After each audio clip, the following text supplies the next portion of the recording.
Now, Economic Freedom Fighters leader Julius Malema says he is disappointed by the ongoing developments in the Pan-African Parliament. It comes after another consecutive sitting descended into chaos over the rotation of leadership. The Southern African caucus is demanding reform, calling for the inclusion of office bearers from all regions. Malema says the House needs to be governed by African Union principles.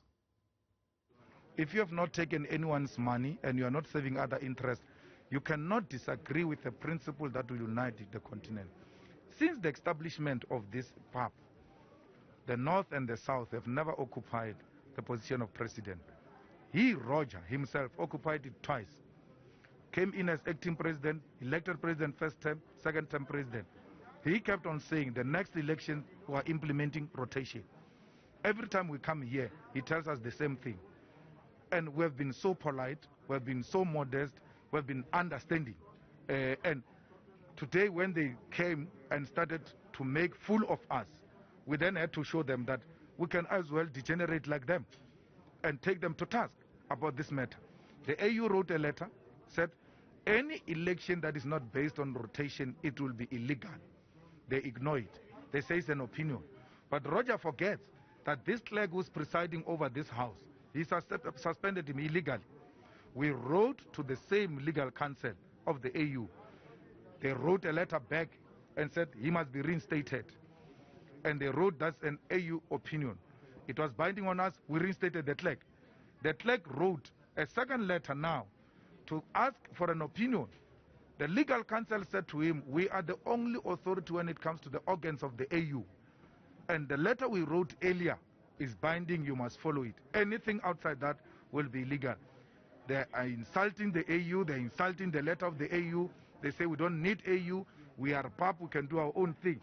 But they're an organ of AU and they must comply with AU principles. How do you read the events at the Pan-African Parliament? Are they a reflection of a colonial legacy and governance in Africa? Joining me now to examine this is a member of the Pan-African Parliament, Dr. Mathole Motshekga, as well as director at the University of Johannesburg Center for African China Studies, Dr. David Monyae. To be a part of the conversation with your views tonight, what's the point of this Parliament? Give us your views on Twitter at Newzroom 405 072 110 5584. Gentlemen, good evening and thank you for joining us tonight here on In Focus.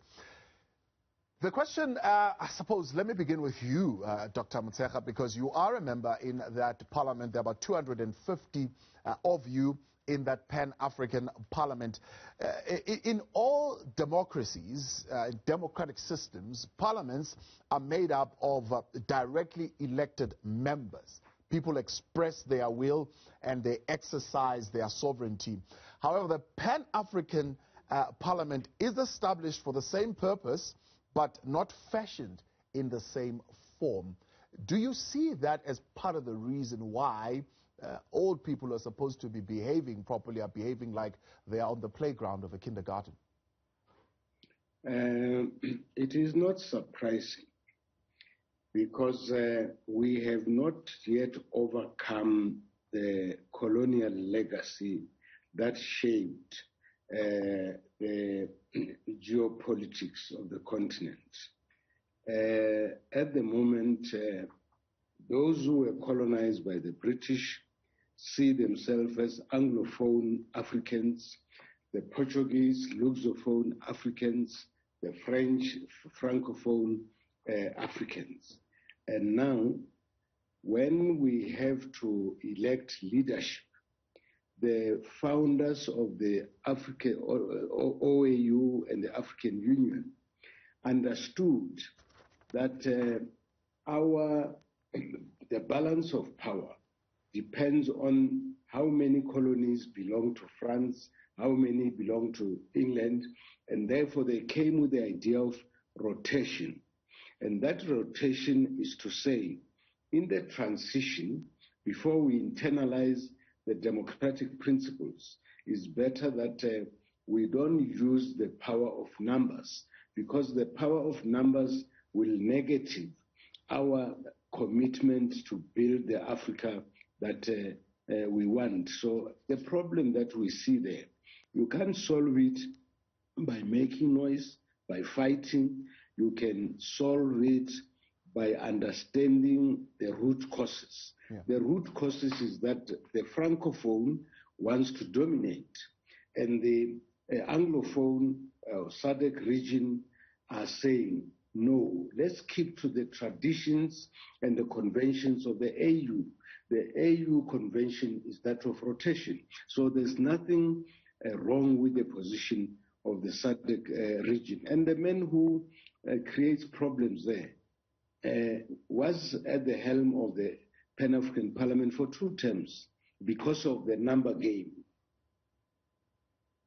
Now, before we even get to the debate on the principle of rotation, there are some who are saying that the Pan-African Parliament is nothing more than an expensive talk shop where no binding rules or regulations can be enacted. Are they lying?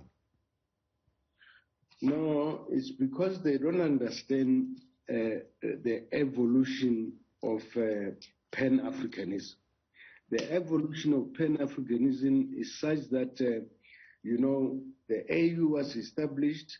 It has to establish its organs. Pan-African Parliament is one of its organs.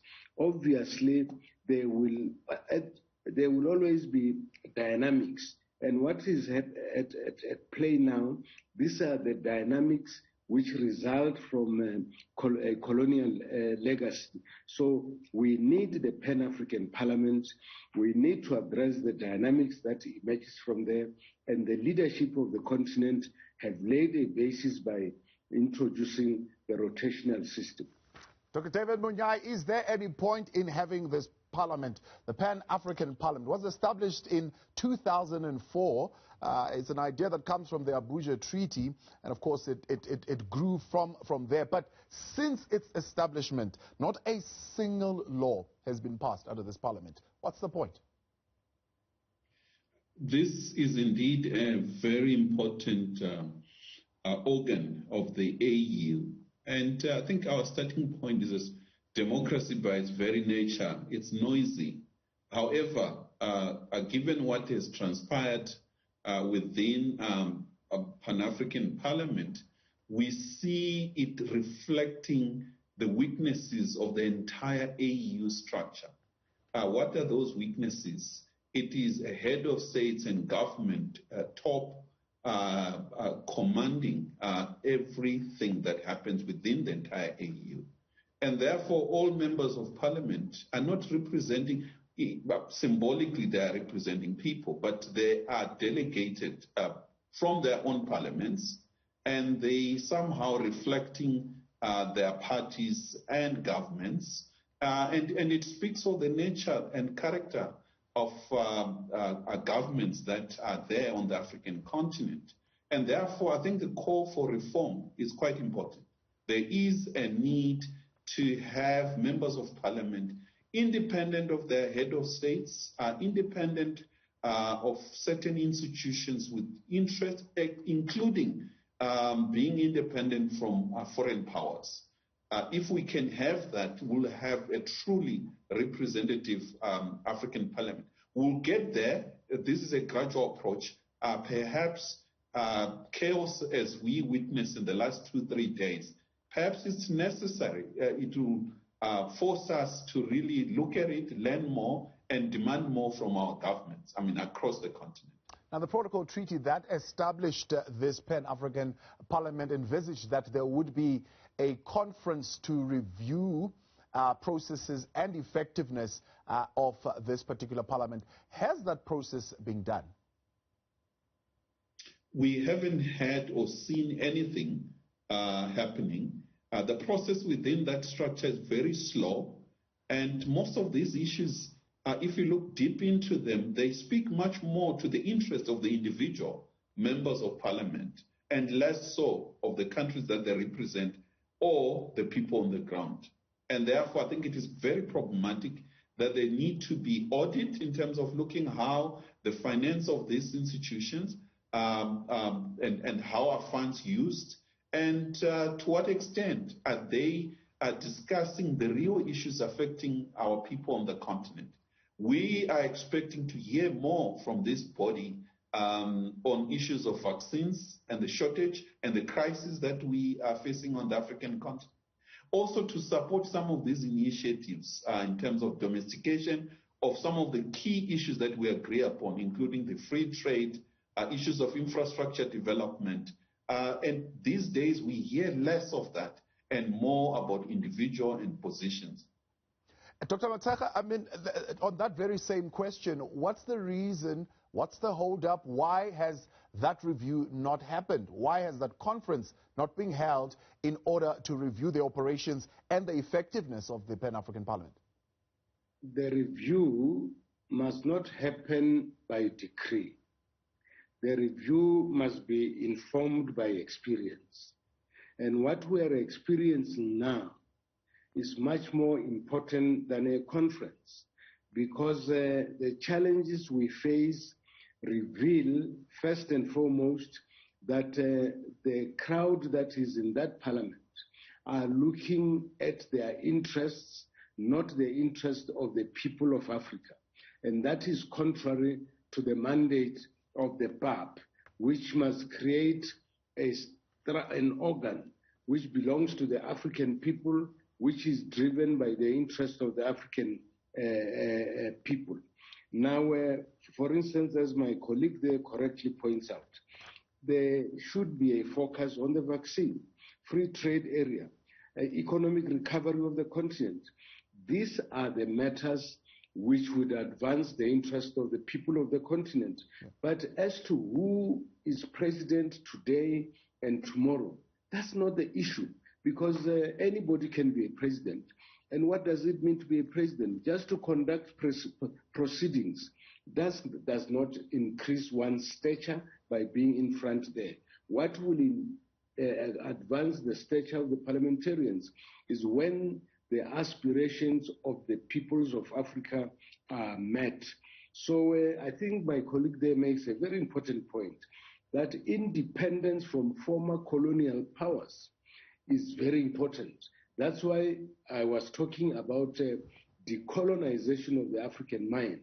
Because if you are controlled by a former colonial power, it means that you can apply your mind to the issues on the table, because all the time you are concerned about what your handler is saying in a foreign capital. Yeah. But I still have confidence that this organ of the African Union is going to succeed, and we only just need to make sure that people understand. Yeah. We have laws, we have regulations, we have conventions. Yeah. One of the main conventions is that there must be rotation so that we don't use numbers, because if we use numbers, there will be domination of one region of Africa by another or others, and that's not in the interest of this continent.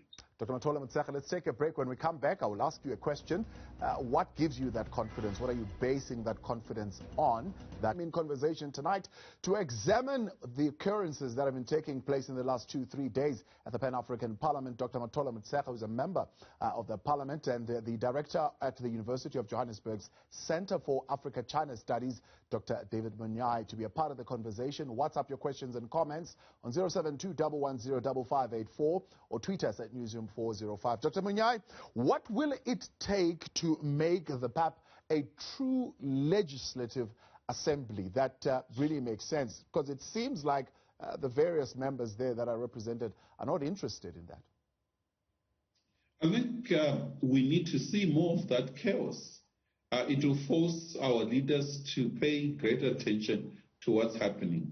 I think we need more young, energetic members of parliament to advance some of these issues and demand, not just from Midrand in South Africa, but across the continent, in all our capitals, where demands are made in terms of the type of people that are sent to Midrand, what kind of security checked on them, their level of understanding of issues, and to ensure that we have really good issues that are discussed and implemented across the continent. We also need to look at some of the roles of our parliament. It's supposed to deal with a number of other issues that we seem not to see the current parliament handling. There is what we call the parliamentary diplomacy, where they play a critical role, intervention, delegation that are sent in a number of countries. What's happening in Mali, what's happening in Mozambique as we speak. I think we need pressure. The Pan-African Parliament need to play that role of holding our leaders accountable. Yeah. The bigger question is that we don't see much of that. But that's the thing that many are saying, that member states might actually not like to see that level of transfer of power to this parliament because of that level of scrutiny that they would have to deal with. Indeed, but pressure needs to be exerted still to ensure that the changes do take place, not just in Midrand, but across the continent. Good governance to ensure that our countries are governed by people that understand that the real power is not in their hands, it's the power of the people. When people speak, all these need to be respected. And changes in a number of other areas where the Pan-African Parliament needs to speak on global issues and ensure that the African voice is heard. And when it comes to research, to compare our own Pan-African Parliament with the European Union, with others across the world, to ensure that there's a constant reform of the system to reflect the wishes and the will of our people. I've seen a whole lot of reaction on social media to, of course, what they have been seeing being posted there. And many people are saying what we are seeing there is exactly what many are saying, that there is this lukewarm disposition from the majority of the members there to have this African integration. Is that true? Indeed. Dr. David, go for it. Indeed, I think the process of integration is going very slowly. And therefore, I think we need catalytic interventions. And one would have expected that regional parliaments such as the SADC Forum, Pan-African Parliament, play a catalytic role in ensuring that we speed some of these processes, ensure that we have the free movement of people on the continent, the way we treat each other. And if you listen the kind of language that is coming from Midrand, it's really embarrassing. And one wonders if we really understand what it is to be a Pan-Africanist. Dr. Motshekga, would you agree with that sense that a majority of those, well, at least those in the Eastern and the Western Caucasus, have a lukewarm disposition towards an African integration, and they are unlikely to run towards a parliament that would seek them to transfer all that power that would hold them accountable? I wouldn't blame them if they are lukewarm, because you see, the colonial legacy has captured our spirit, the African spirit and mind. So part of the struggle that we need to embark on to resolve these problems is to emancipate the African mind from the colonial legacy. Actually, it is not in the interest of the former colonial powers to have a united Africa. They are still using their divide and rule strategy, and that's why it is in their interest to have Francophone, Anglophone, etc., etc. And I want to compliment the African Union for having come with a theme, the 2021 theme, which says arts, culture, and heritage, levers for building the Africa that we want.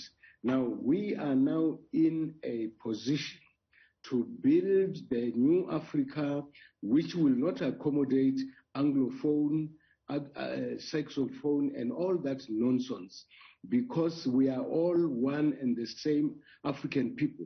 We don't need to be characterized by former colonial powers.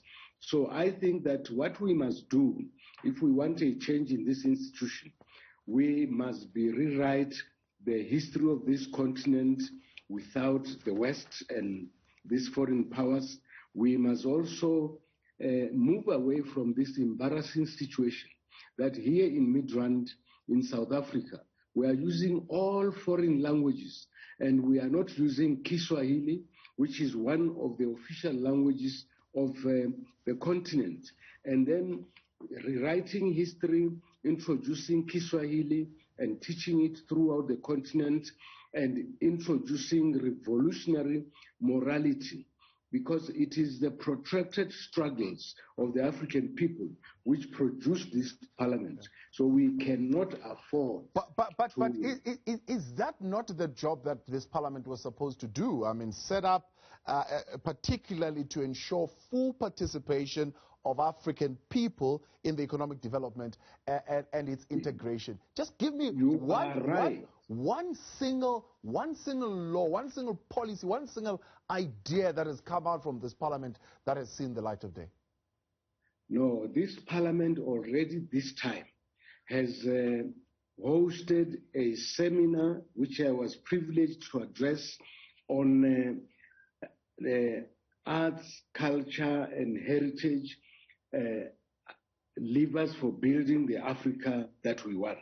And then from there, the acting president, addressed a round table at the Freedom Park in Pretoria on the same theme to show that there is a commitment to integrate Africa. And also the question, the African Free Trade Area is on the agenda.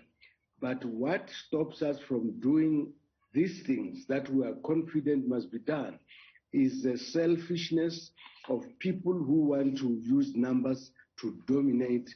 And that approach is contrary to the conventions of the AU and the directives that came from Addis Ababa. But I think we shall overcome, and that's why we should welcome this suspension. It's no setback. It will give us space to get our act together, because the tendency of wanting to use numbers to become permanent presidents, like some tendencies that we see, or getting some stooges to take over the chair is not helpful, because we are just instruments there. We are not there to become Africa. We are there to advance the interests of the African people, ordinary masses who are starving, who need vaccines, and who need support, who need, all material, who need to meet their material needs. And that's precisely the argument from some, Dr. Motshekga, who are saying, actually, the budget, I mean, if you look at South Africa, that issue would come, that the budget that is being taken towards this chaos that's going there could be better used, for example, on the continent to fund infrastructure, to go get vaccines, to fix roads, as opposed That's a retrogressive approach, because when you build, there are dangers attendant to that activity. You can't say that because a brick may fall on my head or I can cut my finger, therefore I stop the building. That would be retrogressive. We are saying there are challenges now, but we will overcome these challenges because we are an organ of the AU, and the AU has good leadership. President Tshisekedi of the Democratic Republic of Congo is a seasoned politician and is adequate to the task, and he will make sure that these challenges are overcome. Let's go back in a moment when we come back from the break to that very same point, Dr. Mathole Motshekga, whether or not the AU has that good record in holding the leadership of the Pan-African Parliament accountable. What are your views tonight? The relevance of the Pan-African Parliament, considering the events of the last 2-3 days on Twitter. Welcome back. You're with us on In Focus on Newzroom Afrika, channel 405, and we continue now in conversation with member of the Pan-African Parliament, Dr. Mathole Motshekga, and director at the University of Johannesburg Center for African-China Studies, Dr. David Monyae. You're a part of this conversation tonight on WhatsApp with your questions and your comments. So before the break, Dr. Monyae, the question being, or rather the issue being raised by Dr. Mathole Motshekga is that the AU is capable to hold this parliament accountable. There have been numerous requests made to the AU, for example, to to make public the financial records of the Pan-African Parliament and how money is being used, particularly with allegations of corruption coming out, even from the South African delegation, actually around the President Roger Kondo Deng. That has not happened so far. Pan-African Parliament ought to speak on issues of good governance, and corruption is one of the key issues that is hindering development on our continent. And I think this good governance needs to start right in that house, where the manner in which it runs itself, it runs its affairs, as well as conduct of its members of parliament, need to be above board. And as it stands, you see with the kind of activities that are right in our eyes, that more need to be done to ensure that we inject a new ethos in our governance on the African continent. We demand as a people that we need better representative right here in Midrand and South Africa to ensure that we advance the real issues that are affecting our people. We are expecting to talk about our 6th region, which is the African diaspora, the treatment of Africans all over the world, the compensation, not so much compensation paid by France, by Germany in Namibia, and other atrocities by Belgium in Congo and other places. This body should be speaking on those issues, leading the continent and ensuring that it unites our people. We stop the barrel of the gun and more agriculture. We feed ourselves and we ensure that our trade with external countries, it's in our favor. But it appears that our members of parliament do not fully grasp these issues. They are much more interested in their pockets.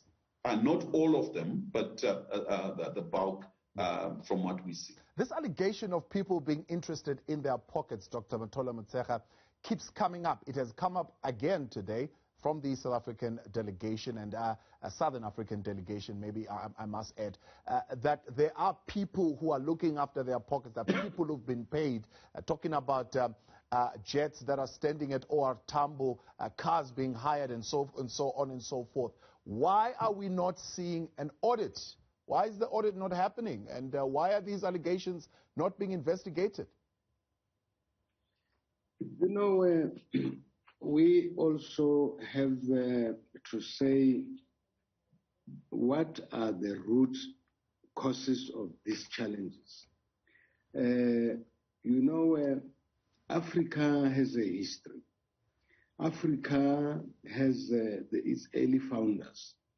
They were driven by certain ethical and moral considerations. And now there is little political education of the new generation of leaders, of what drove early African leaders to embark on a struggle and ensured that the few countries that were free commit themselves and their resources to free the rest of us. And without political education, you will not have revolutionary leaders, ethical leaders. And that's the problem that we have now. So I think what we need, rather than lament on the challenges facing us, we must say AU must introduce a political education program. AU must ensure that the people that are sent to the parliament are people who are seasoned politicians who put Africa and her people before their self-interest. Because if people put their self-interest above the interest of the people, they will use this institution to enrich themselves. And the kind of leadership we have at the AU, you know, President Ramaphosa was there. He drove the question of silencing the guns, and now President Tshisekedi saw his contribution and made him the champion for the vaccine. So the AU is not confused. It is some elements amongst us in Midrand who are confused, who put our interest before the interests of Africa and its people. And that's not the weakness of the AU. It is our weakness here in Midrand. And that has, the AU has to intervene and address these weaknesses of some politically underdeveloped members of PAP. Talking about the African people and their will and their needs, would you support a reform that encourages direct election to the Pan-African Parliament? These is suggested could be carried out at the same time as the general elections in the member states. You know, we have to be realistic. If we are still having coup d'etats, we are having political instability in some of the countries, and then you have the rule of the gun in some countries, how do you go to such a system? I don't think the problem is the system that we have now. The problem is some politically underdeveloped individuals who do not want to respect the rules of the game, who do not want to respect the directives of our mother body, which is the AU. That's the problem. But I think direct elections is not a bad idea, it's a good idea, but you cannot rush to it to solve the challenges that we have now. Let's take things step by step, educate one another, and you'd make that this parliament is successful because it has the capacity to succeed. It's only that some of us there want to advance our own interests other than the interests of Africa and her people. Let's check back then the conflict around the rotation principle. Have some members expressed lack of confidence in candidates, particularly from the southern and northern group? I know the candidate, all the candidates, and I can tell you that the lack of support for that candidate who's from Southern Africa is not informed by his inabilities. Is informed by this colonial legacy that one region must dominate other regions, or a group of regions must gang up against other regions. So we are dealing with a colonial legacy in these challenges that we are facing, and that's why the decolonization of the African mind must occupy a priority position, and that's why the AU theme, arts, culture and heritage, levers for building the Africa that we want, must actually be the issue now. And I also want to blame our universities. I think the minds of most of our academics are not colonized themselves, because if our universities can internalize the African heritage and make sure that the affairs of Africa are rooted in the African cultural heritage and the destiny of the African people, we will go somewhere. But now we read French books, American books, German books, and so on. So even intellectually, we are not moving in the same direction. All right, let's take some of the questions then on WhatsApp tonight coming through on 072-110-5584 from Elsis Refir. Brad saying, African leaders have always been about power more than serving the nations. It should be disbanded before they kill each other outside. Well, there have been threats flying around there as well of possibly people wanting to kill each other. This one from Dipuo in Durbanville saying the so-called Pan-African Parliament will never achieve anything beneficial to the continent for as long as the Western powers still have interest in the countries they happen to colonize. Wars in Africa will never come to an end because the colonial powers still have influence in many of the countries in Africa. This is a shame. Lungile in Empangeni is saying the Pan-African Parliament is relevant only if there is an equal opportunity and Ubuntu concept in terms of respect within the African countries. Clearly, there are many who believe that the Pan-African Parliament could work, but it could work, Dr. Monyae, especially if the Parliament can make laws, meaningful laws, and power is given to that Parliament. Indeed, and ironically, we're dealing with a debate that started way back 1963. We had these two schools of thoughts. One were led by the most Pan-Africanist leader we had, Kwame Nkrumah and the Lumumbas of this world, who said we need a big bang continental integration once, while the other group decided to go on a gradualist approach, which we are following. We have to wait until we reach certain stage. The danger is that since 1963, we really don't see any speed in integrating ourselves. We still talk in terms of languages, in terms of lack of infrastructure, or people are still flying to France before going to another African country. And this is a huge challenge in terms of physical infrastructure and all other in terms of education, trade among ourselves. And therefore, I think there is a need for a middle ground.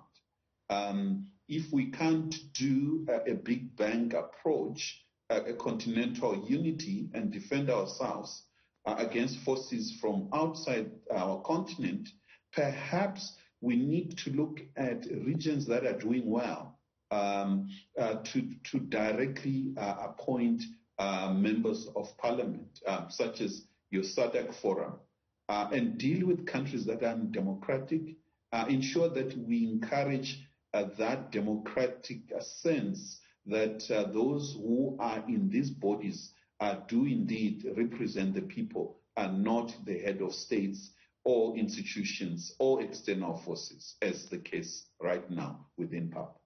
Dr. Mathole Motshekga, what are the factors that are affecting the accountability in this particular parliament? I mean, there is a sense that, for example, the behavior that we are seeing, members feel they are not obligated to render any explanation of their stewardship of this particular parliament. You know, that is unfortunate because as an organ of the AU, we must take the cue from Addis Ababa.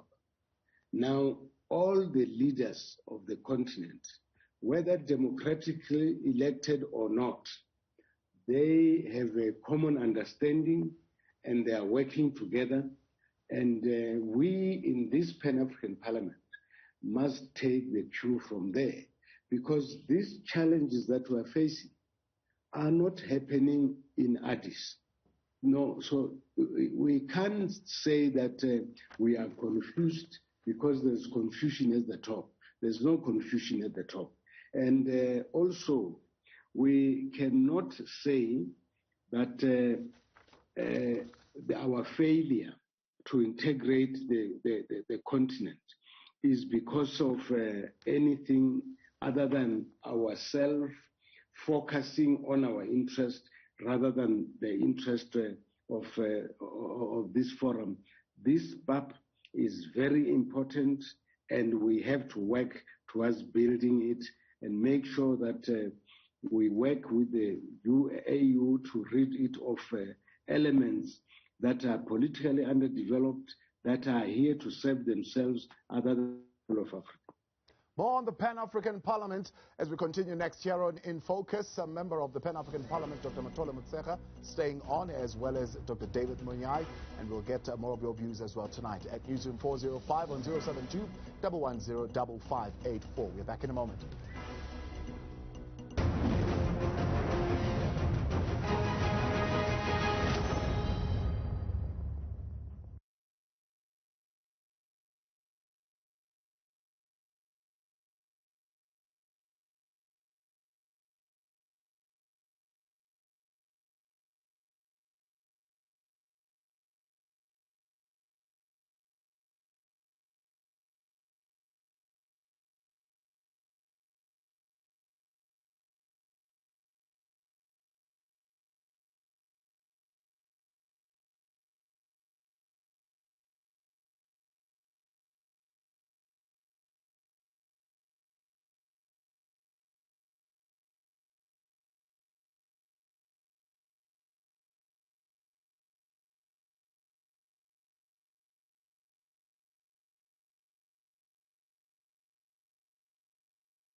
You're in focus. We continue now on Newzroom Afrika, channel 405.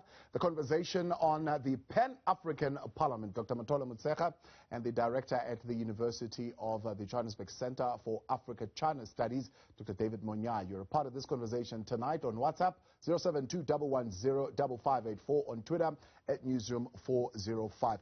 The other question, Dr. Monyae, that we have not touched on is the generational issues that are at play, but even maybe so, some gender issues as well that are at play currently in this conflict. Indeed, I think you see changes that are taking place where the knowledge of the continent varies, and you have the way of governance and democratic norms and values that are followed by our members of parliament. They vary among our members of parliament at PAP.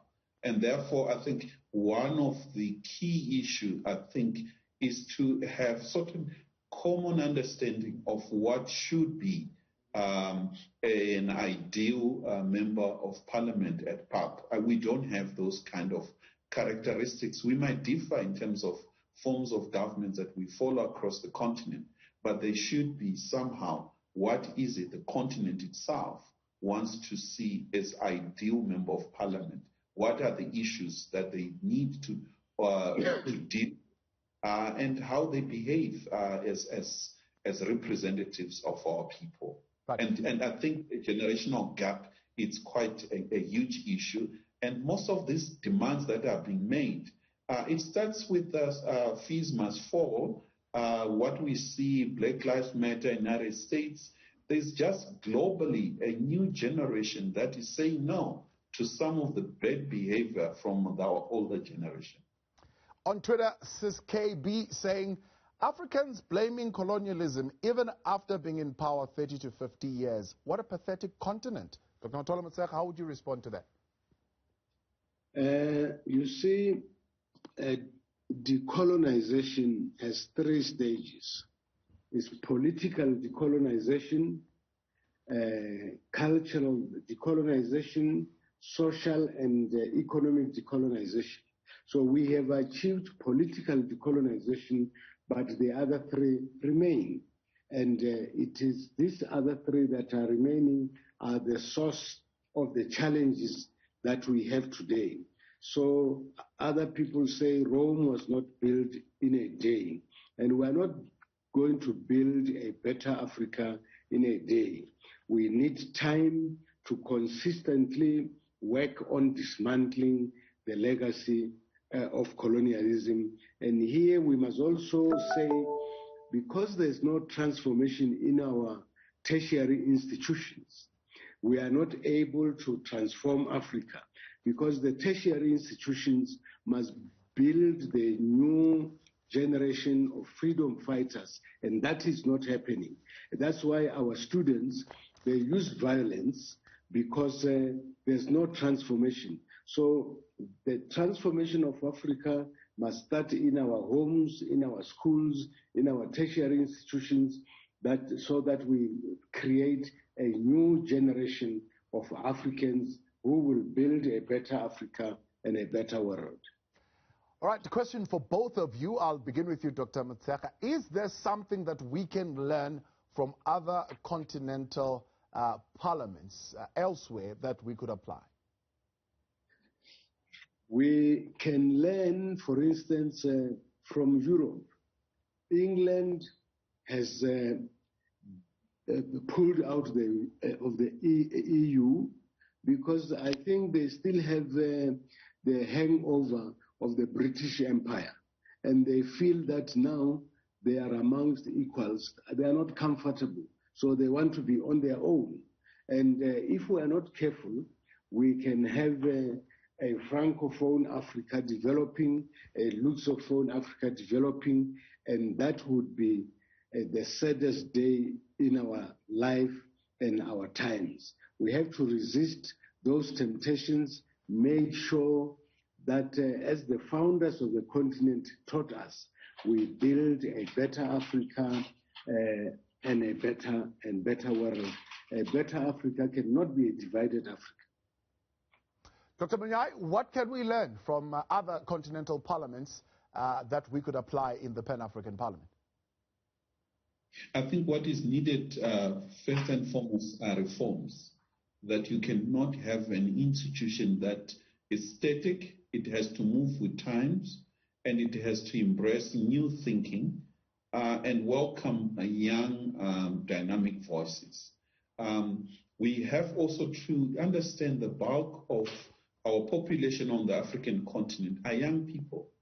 And therefore, I think we need to see more of young people in, and then the demonstrations that they're making, it's a good sign that they're demanding good governance. There's lack of funding in a number of things, and that's the reason why they're behaving the way they are.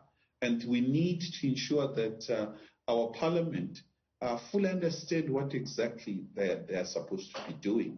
Are they negotiating, mediating a peace on the African continent? The answer is no. We need to make sure that they spend more time on the field, they interact with the people, they domesticate some of these policies that are coming out, whether from the AU, from our own PAP, and ensure that they filter down to the people on the ground to understand. And the top-down approach, which has been the case since 1963, it has to come to an end. This ageism, yes, this ageism is a problem. The bringing in young people is not a solution. The solution is bring in people, young and old and middle-aged, who are rooted in the politics of Africa, who know the history of Africa, the struggle of the African people, and the objectives of this struggle. Just to bring a crowd of young people, it's not solving any problem.